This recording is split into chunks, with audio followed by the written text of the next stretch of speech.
Hello दोस्तों। पिछले कुछ दिनों से एक डिबेट वीडियो वायरल हो रहा है जिसमें इन्फोसिस के को फाउंडर मिस्टर नारायण मूर्ति जी ने इंडियन यूथ और इंडियन वर्किंग प्रोफेशनल्स को वीकली कम से कम 70 घंटे तक काम करने की सलाह दी है।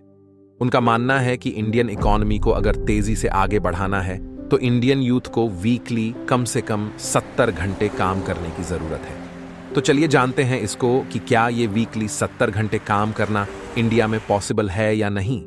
अगर हां तो कैसे, और अगर ना तो क्यों नहीं। इसको थोड़ा कैलकुलेशन के जरिए समझते हैं।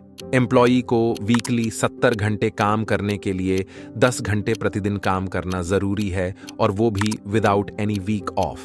सपोज हम एक वीक ऑफ कंसीडर करते हैं तो इंडियन यूथ को प्रतिदिन 12 घंटे काम करना पड़ेगा। और ये जानना भी जरूरी है कि इंडिया में सच में वर्किंग आवर्स बढ़ाने की जरूरत है या घटाने की। अगर बढ़ाना है तो क्या इस तरह 12 घंटे प्रतिदिन काम करने से सच में इकोनॉमी में कोई बदलाव आएगा?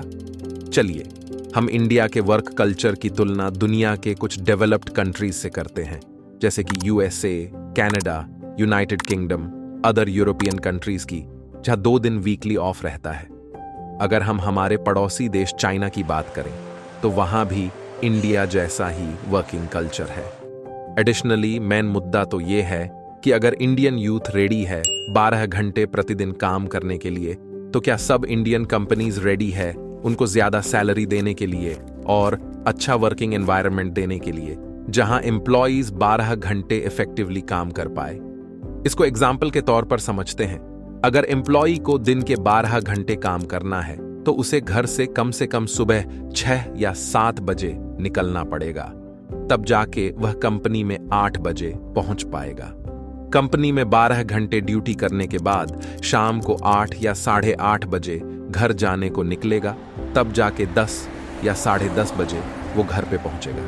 अगर एम्प्लॉई दिल्ली, मुंबई, बेंगलोर, चेन्नई और हैदराबाद जैसी मेगा सिटीज में रहता है तो ट्रैफिक के कारण इससे ज्यादा टाइम भी लग सकता है।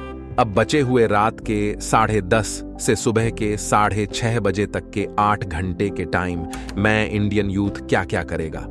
परिवार के साथ टाइम स्पेंड करेगा, या अच्छी नींद लेगा, या आगे बढ़ने के लिए न्यू स्किल डेवलप करेगा? और वर्किंग विमेन के लिए 12 घंटे काम करना आप सब जानते हैं कि पॉसिबल ही नहीं है। और अपने देश में अभी भी 60% से ज्यादा लोग जॉइंट फैमिली में रहते हैं। और आप यह तो जानते होंगे कि घर के मुखिया पर बहुत सी जिम्मेदारी होती है, जैसे माता पिता का ख्याल रखना, बच्चों की पढ़ाई वगैरह। तो क्या ये सब 12 घंटे काम करने के बाद पॉसिबल है? नारायण मूर्ति जी के सपोर्ट में ओला के सीईओ भाविश अग्रवाल का भी यह मानना है कि यंग जनरेशन को एटलीस्ट 12 घंटे काम करना चाहिए।